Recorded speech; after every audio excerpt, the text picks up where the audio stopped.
Hi everyone, so welcome to English with Priyanka Besh. आज हम बात करेंगे कुछ ऐसे इंग्लिश के कंफ्यूजिंग वर्ड्स की जिनका यूज थोड़ा सा ट्रिकी हो जाता है क्योंकि हमें पता नहीं चलता कि कहाँ पे क्या यूज करें। तो चलिए जल्दी से इस कंफ्यूजन को दूर कर देते हैं। तो पहला है कॉम्प्लीमेंट वर्सेस कॉम्प्लीमेंट। ठीक है, बिल्कुल सिमिलर साउंडिंग है बट अलग अलग कॉन्टेक्स्ट में यूज होता है।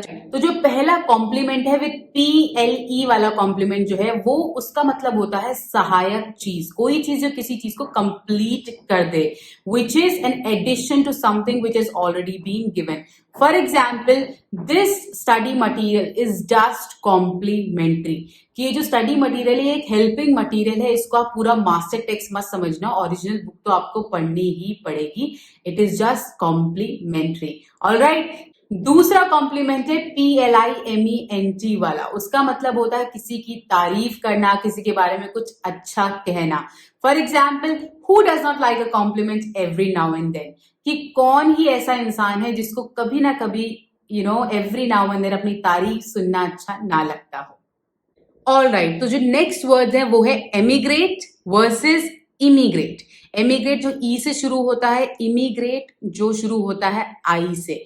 तो एमिग्रेट का मतलब पहले समझते हैं। एमिग्रेट का मतलब होता है to leave one's own country और region to settle into another country और रीजन, मतलब अपना देश छोड़कर किसी और देश में बस जाना। जब आप इस कॉन्टेक्स्ट में बात करोगे तो आप EMIGRATE एमिग्रेट यूज करोगे।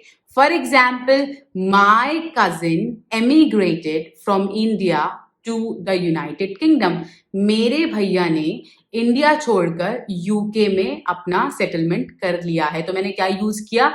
EMIGRATE वाला emigrate. All right. Now the next one is immigrate, IMMAGRATE वाला। इसका मतलब होता है to settle into a country और a region which you are not native of, कि किसी ऐसे देश में बस जाना जहां के आप मूल निवासी नहीं हो, जहां पे आपकी पैदाइशी नहीं है। फॉर एग्जाम्पल, सेम सेंटेंस लेते हैं, my cousin left India and immigrated to the United Kingdom. That is कि इंडिया छोड़कर वो यूके में सेटल हो गए। बट बात क्या हुई कि जब आपने वहां की कंट्री के कॉन्टेक्स्ट में बात किया तो आपने IMM वाला इमिग्रेट यूज किया।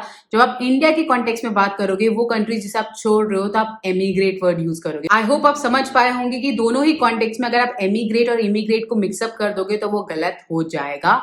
जैसे कि आप ये नहीं बोल सकते that my cousin immigrated from India and settled in UK, क्योंकि आपको यहाँ पे emigrate का यूज करना पड़ेगा, ई वाला immigrate यहाँ पे गलत हो जाएगा।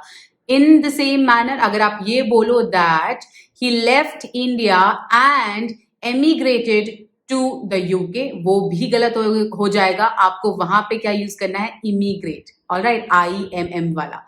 आई होप इन वर्ड्स को लेके आपकी कंफ्यूजन थोड़ी बहुत दूर हो गई होगी। अगर हो गई है तो यूज करना बिल्कुल मत भूलना। प्रैक्टिस के साथ ही आप सीख पाओगे इनका right usage. And if it help and if you like the video, do like, share and subscribe my channel and follow me on Instagram. That is English with Priyanka Bish. It will mean a lot to me. Have a great day ahead. See you soon.